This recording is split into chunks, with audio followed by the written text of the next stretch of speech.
Marilynn Smith is known as one of golf's greatest ambassadors.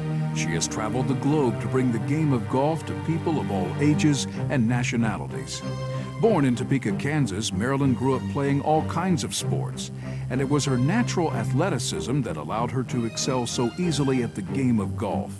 It was this passion for the game that in 1950 compelled her to join 12 other women and help start the largest showcase for women's golf, the LPGA. Back in those days, there were barriers. If it wasn't for her love and her dedication to the game of golf, to the LPGA, where would I have been? Her career on the course included 21 official victories, and she finished in the top 10 on the money list 10 times. Nicknamed Miss Personality, it's what quickly made her stand apart from the rest. Well, Marilynn was always fun because she's so enthusiastic. She had so many fans throughout the country. Whether privately or in public, I think she's exactly the same person. I never encountered her trying to change her personalities or personas to be what people expected. The list of lives which Smith has touched seems endless.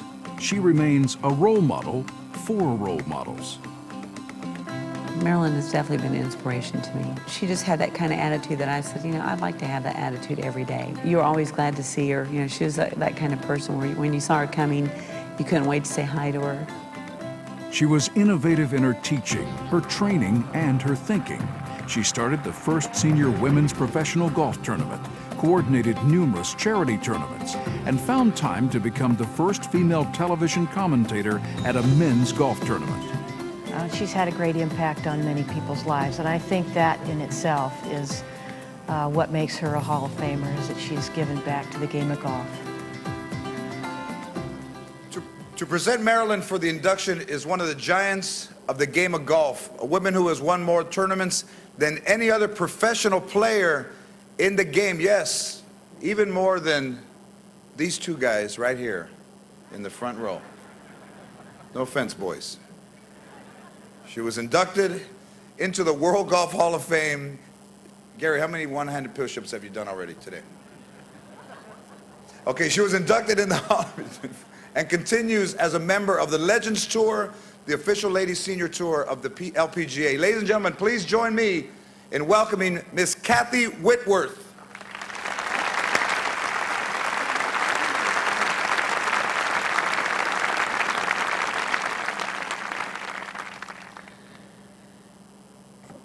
Thank you very much. First of all, I just want to like to congratulate the other inductees here this evening. It's just so much fun to come here every year and to, of course, meet all the other inductees that are here this evening, and then to welcome the new ones. They wouldn't be here if they hadn't distinguished themselves in some way, and there was no exception here this evening. So just want to congratulate them, and it's great fun to be here to take part and be a part of their celebration. It is my pleasure and privilege to present to you this evening Miss Marilynn Smith for her induction into the World Golf Hall of Fame. There is no one more deserving of this recognition than Marilynn Smith. Her contribution to the game, as well as being one of the 13 founders of the LPGA, is well documented. Had it not been for Marilynn and the other 12 founders, the LPGA would not have happened. I think I can speak for all of us when the members of the LPGA, when I say thank you very much for giving all of us a chance to have a career in golf. Of the 13 founders, they've already acknowledged, we have two other ladies here, or three other ladies here this evening, Shirley Spork, Louise Suggs, and Betty Jamieson, which is always a treat to see. And then there's Peggy Kirk-Bell and Betty Hicks that were here at the beginning, although not maybe considered founders of the LPGA, but I can't tell you what a treat it is to be around these women. They are just extraordinary people, and it's just great fun for me to be able to remember and to think back on what they've done. And though Patty Berg is no longer with us, I know she had great high regard for Marilynn. In fact, Marilynn was the first recipient of the Patty Berg Distinguished Service Award. And if Patty were here, she would definitely be in the front row leading the standing O for Marilyn. In the beginning of the LPGA, things were not easy. The president was the commissioner, and the players had to do all the work. The office and headquarters were in the back of the car. The press room was in the parking lot. The locker room was the trunk of the car. Players did the rules, the pairing, set the course, and the treasurer would write the checks on Sunday night. I got my first check by the scoreboard. But the main responsibility was in the president's hands. She had to negotiate contracts, call sponsors and potential sponsors, make numerous appearances and hold meetings, which at times could be pretty vocal, do most of the public relations, all the while trying to play tournament golf. The LPGA was fortunate in the early going to have some great players as our president. Patty Berg being the first, Babe Saharius, Louise Suggs, and Marilynn Smith.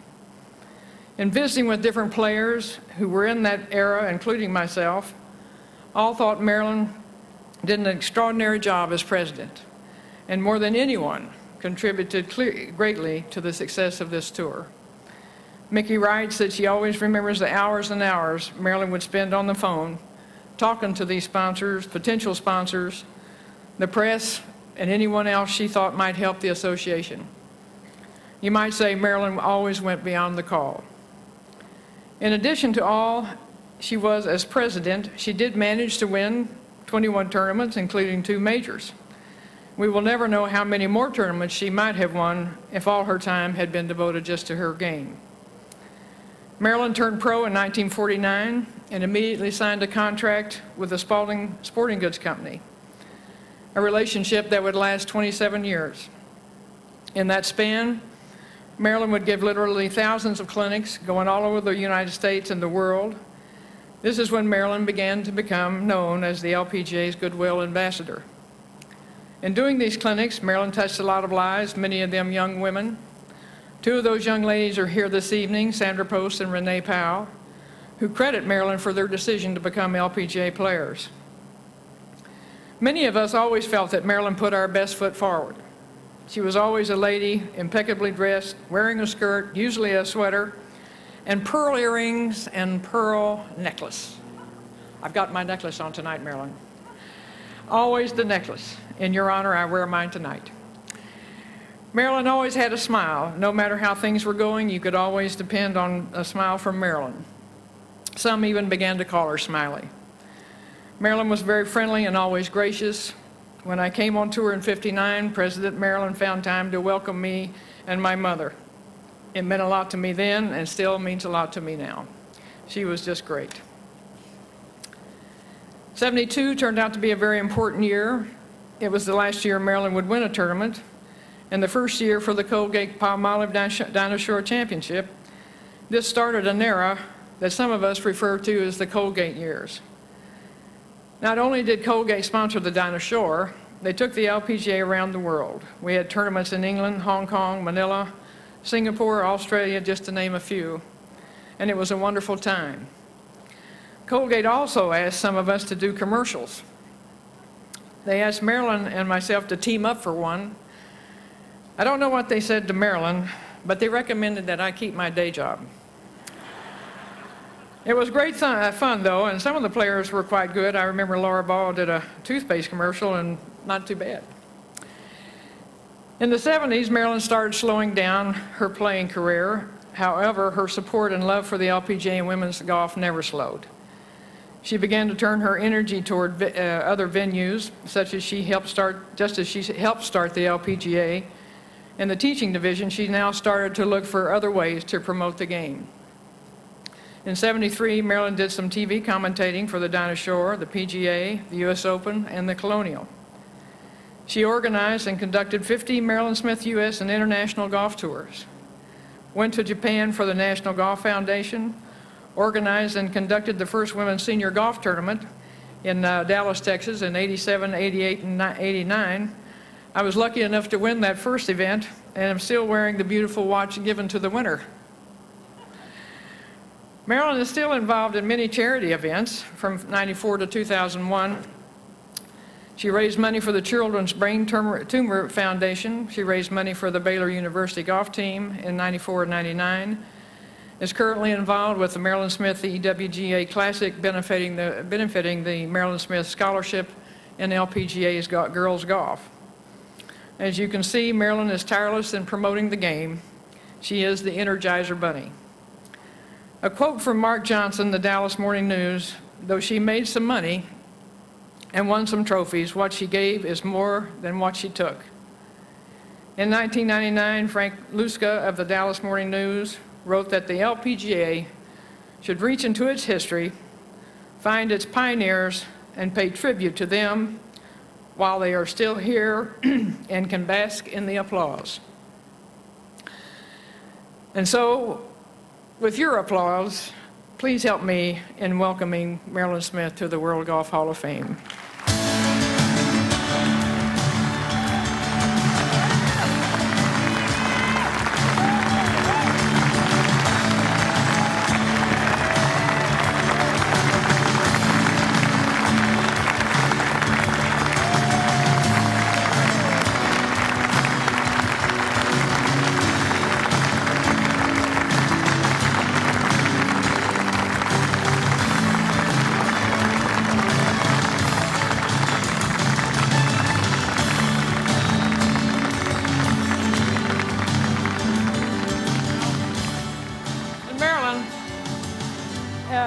You do remember that commercial, don't you, that we did in 1970?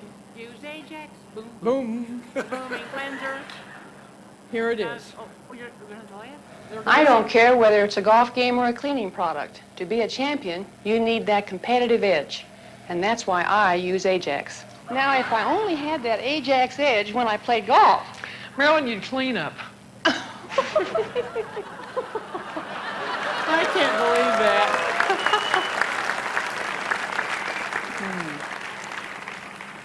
How can you top that? That's something else. Good evening, ladies and gentlemen. I've lost my knees, and in about 10 minutes, you're probably going to wonder if I've lost my memory, too. But I would like to send blessings, or say some blessings for Patty Berg and Byron Nelson. We miss them.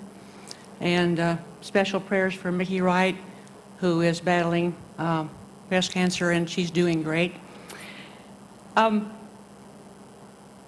Louise Solheim called about an hour ago, and sorry she couldn't make it here. She sends her best to you and her love.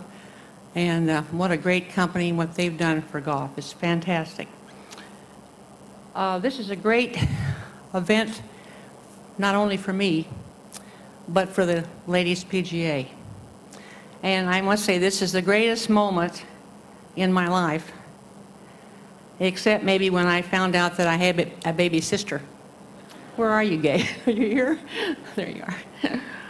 Well, my heart is pounding like I was ready to tee off in the U.S. Women's Open. Judy Bell, where are you? Oh, this is the toughest speech I've ever tried to make, but when I received the phone call from Jack Peter and Carol Mann that I had been selected for entrance into the World Golf Hall of Fame, I was surprised, overwhelmed, humbled, and very grateful. And at this stage of my life, this is a very incredible gift. To join the 109 players and contributors that are in the World Golf Hall of Fame is beyond my wildest dream. And I want to give my deepest thanks to the selection committee for bestowing this honor on me. And I want to congratulate the other inductees and their families. I'm happy for you. And I'm thrilled to join my friend and fellow Kansan, Judy Bell, in this prestigious World Golf Hall of Fame. We're proud of Judy and all that she's done for golf. And I want to salute Betty Hicks, who in 1944 helped organize the Women's PGA, which is a forerunner of the LPGA. And many people have influenced my life, and it would take too long to mention them all. But those of you who are out there in the audience, you know who you are, and I appreciate you. I want to thank, special thanks to my friend Kathy Whitworth, for whom I have the greatest respect And she's given so much back to the game. And I want to pay real deep thanks to two great gals, Renee Powell and Sandra Post, who went to bat for me and made this evening real possible for me. Where are you girls? Are you here? They're great. I met little Sandy when she was just 5 years old, and chubby-faced, cute little gal, and with her family from Canada, and just a marvelous family and her lovely husband. And Renee Powell and her family up in East Canton, Ohio, they have that beautiful golf course, and I owe them an awful lot. They really went to bat for me, and I really appreciate it. I love you girls. And during my career, many people have coached and counseled me in numerous ways, and they have included Shirley Spork, who's here tonight, and Gardner Dickinson, whose wife Judy is here in attendance. And a special thanks to my baby sister and her husband Cliff, the other members of my family, and the many friends who have come great distances, like Liz Kahn, who flew all the way from London to be here on this momentous occasion. Now I'm supposed to take a pause, breathe a little better. I'm just an ordinary gal from the Kansas prairie who has lived an extraordinary life.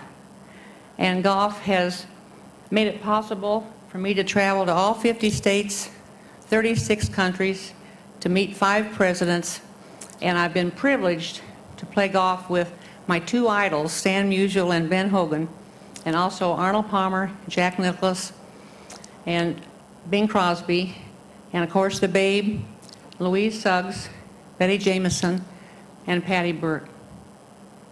How blessed can one get? And as a youngster, my ambition was to pitch for the St. Louis Cardinals. And when I was 10, 11, and 12, I had a boys' baseball team. I was the pitcher, the coach, and the manager. And I came home from pitching one day, and I had my baseball suit, and my pigtails were flying, and my mother said in her sweet voice, "Well, how did you do today, dear?" And I took my mitt off, and I threw it against the wall, and I said a 4-letter word that I'd, beginning with S, that I had picked up from the boys. So when my dad came home from work, she told him what I had said. And he said, "Well, we better take her out to the Wichita Country Club," it's Wichita, Kansas, "and teach her a more ladylike sport." So that's where I met Mike Murrah, my first pro, who kind of took me under his wing. And in those days, there was not much encouragement for a girl to take up golf. And I, as Kathy said, or Mr. Lopez said, I thought it was a sissy game at first. You hit a ball and then you chased after it. You know, what's that to that? But Mike, with his tough and yet very gentle manner, instilled a deep respect and love for the game to this young gal. And I was so lucky to have Mike Murrah as my first pro, and I think Judy Bell took a lot of lessons from him too. He was just an amazing person. While attending the University of Kansas, where there was no girls golf team, my dad asked Fall Gallen, he was the director of athletics, if he could get some expense money for his daughter to play in the National Intercollegiate Golf Tournament, which is going to be at Ohio State University. And Fogg said, "Mr. Smith, it's too bad your daughter is not a boy." So there wasn't much encouragement in those days for gals, but I was lucky that I had a dad who could help me. I had, like Kathy had, I had 27 one-year contracts with Spalding, and that company provided me an opportunity to conduct golf clinics in wild places in the world, such as South America, and Germany, and England, Philippines, Canada, and Australia, and New Zealand. And in New Zealand, I met a young 12-year-old girl with the unlikely name of Marilynn, with one N, Smith. And she told her dad after the clinic, he was a golf pro, he taught her, that someday she would like to play on the LPGA Tour. And sure enough, 10 years later, she played on the tour as M.J. Smith, because the older Marilynn with 2 N's was still playing the tour. And I don't know if MJ's here tonight, but she's a great gal. She's a great teacher. In my hometown of Wichita, Kansas, way back in 1950. I joined an extraordinary group of young women to help make the Ladies PGA what it is today, the top women's sports organization in the world. And I'm so proud of the organization. And each of the 13 founders came from various parts of the country. Each of us was different. Each of us had different golf swings. I remember Alice Bauer, one of the famous Bauer sisters, her back swing was so long that the club head almost hit the ground on the backswing. But she had great tempo and timing, and she was a real fine player, and we miss her. Most of us couldn't afford air travel, so we drove. Sometimes great distances, like from Spokane, Washington to Waterloo, Iowa, a distance of 1,600 miles. And my father asked Shirley Spork, another founder of the LPGA, to not let me go over the speed limit. So not wanting to betray a trust, she put tape over the speedometer so she wouldn't know how fast I was going. We had a lot of fun in those days, but like Kathy said, we faced tremendous physical challenges at first. And I remember, to get some attention, so try to get the people to come out and watch us play, we would hit golf balls in major league ballparks. We'd go to the St. Louis, Cincinnati, Washington, and we'd hit balls from home plate out to center field, and then we'd get on the mic and say, you know, fans come out and watch us play. The girls are going to play a tournament near your course here, or near the ballpark. And then we, this is a terrible story, but Shirley Spork and I went to a boxing match. We were boxing, I think, in Washington, D.C., and the tournament was the U.S. Open at St. George's. And we went to the boxing match, and it was a brutal battle. A lot of, you know. Anyway, when it came time for us to come up on the stage, or the ring, I felt faint, and I was shaking, and I couldn't do it. But Shirley, boy, she's strength of character. She climbs through the ropes onto the canvas, takes the mic, and starts talking to the fans about coming out to St. George to see us play. So we did a lot of things like that to try to get interest for the LPGA and the players. We also played the courses long, 6250 to 6950. And one of the reasons was because Babe Zaharias, Olympic champion, was our marquee player and our biggest gallery draw, and she wanted the tees as far back as possible. And some tournaments didn't want the tees up either. We remember the Concord Hotel, we played 6950, and it rained that night before the round started, and Shirley Engelhorn had, I think, 77, 76, 76 on that long, long course with heavy grass, and it was a famous, well, anyway, in the 60s, we decided to move the tees a little bit closer to try to maybe get the scores a little lower. But I remember one time Louise Suggs in Chicago, with the wind blowing 60 miles an hour, steady, shot a 78. And that was fantastic. I think, Louise, with clubs today, the way that technology has changed, you probably would have had a 68. We were struggling in those days to keep the tour going, but we knew we needed to recognize the teachers. So in 1959, the organization voted to organize a teaching division.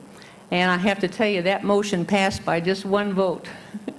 But they have become a very integral part of the Ladies PGA, and I think that today there are over 1,200 members in the LPGA teaching and club profession, right? TNCP. And I believe the president, or the education director, is here tonight, Dr. Betsy Clark. We appreciate you. And it's amazing when you stop and think of it, and I'm about through, so she said 7 minutes, so I think I've been up here longer than that. But when you stop and think about it, 1950, in 13 tournaments, our total prize money was $50,000. And in 1959, it was $213,700, and which we thought was great. We were making progress. And this year, the girls will play for about $50 million. So you see the tremendous progress that's been made on the tour. Awesome. particularly dear to my heart were the smaller towns who actively supported the LPGA in the early days. Towns like Waco and Rockton and Carrollton, Georgia, where Louise's father was pro and owner of a 9-hole course. We played that twice, 18 holes. And other courses like Asheville and Gatlinburg. And these special people brought a brand of hospitality that really helped us to grow and prosper. They took a chance with us, but they were just marvelous.